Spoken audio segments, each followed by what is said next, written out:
Hello YouTube, Max right here, and I want to show you a quick little clip here from President Trump's quasi State of the Union. It's his address to the joint sessions. And this is just it's one small clip, but it tells you everything you need to know about the divide and the war of ideology going on, and what I would argue a sickness on the left, on the political left anyway. So here's the clip, and I want you to notice the when it shows a picture of the crowd, the top half of the screen are the Democrats, the bottom half of the screen are Republicans. The Republicans giving a standing ovation to President Trump's statement, and the Democrats neither stand nor applaud. And it's everything you need to know.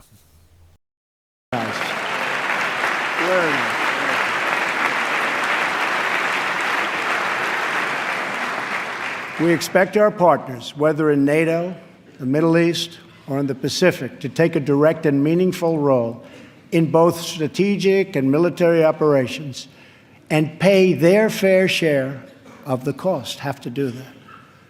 We will respect historic institutions, but we will respect the foreign rights of all nations, and they have to respect our rights as a nation also.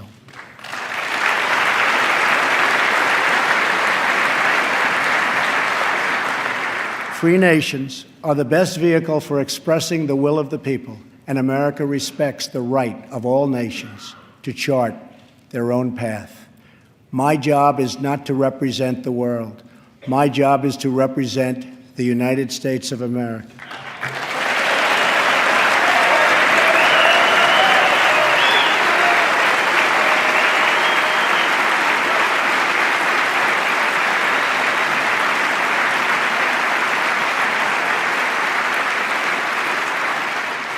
But we know that America is better off when there is less conflict, not more. We must learn. So this blows my mind. Like, imagine like hiring the CEO, like you would buy shares in Apple or Amazon or whatever, and the CEO says, "I'm not going to try and make money for the shareholders. No, I'm going to try and make money for those people over there, or I'm just going to make the world a better place." It's like, what? No. No, you have a fiduciary responsibility. You have an obligation to your shareholders. They're the ones that are employing you. They want you to take care of them. It is your responsibility to serve them because they're the ones that are paying you. If you serve people outside of the shareholders, they are at your highest obligation. If you serve anyone but the shareholders, you are now breaching your fiduciary responsibility, and there are severe penalties for that. The fact that these Democrats scoff and just have a contempt for the idea that they should serve the American people, they're actually serving other people, they're serving people outside of the country, is nothing short of a disgrace. The system works because the citizens of this country, we hire presidents and congressmen and women, etc., to serve us. Other countries do the same, and by competing and by trying to work together, we can achieve results. But to say that you are there to serve other people is truly, truly horrific. And it goes to a much deeper sickness. If you really consider it, and if you really want to know deep down in their hearts and minds, the fact of the matter is that these people who refuse to stand to that statement, they are globalists, meaning they don't believe in nationhood. America, to them, is an inconvenience. They want to see it destroyed. Quoting a very good friend of mine, G. Edward Griffin, we've had him here on the YouTube channel many times. A strong nation is not a candidate to surrender its sovereignty, but a weak nation is.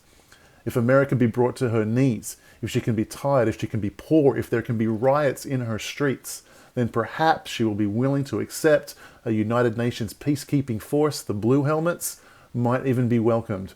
Or we may be rescued with an international monetary unit that has purchasing power for a while.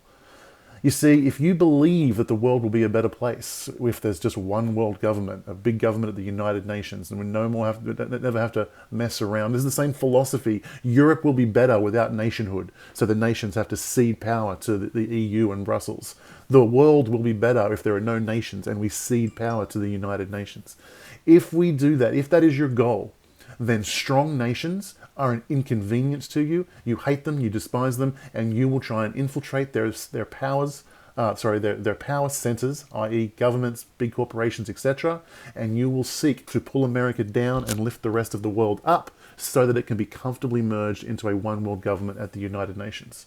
I want you to really understand what's going on here.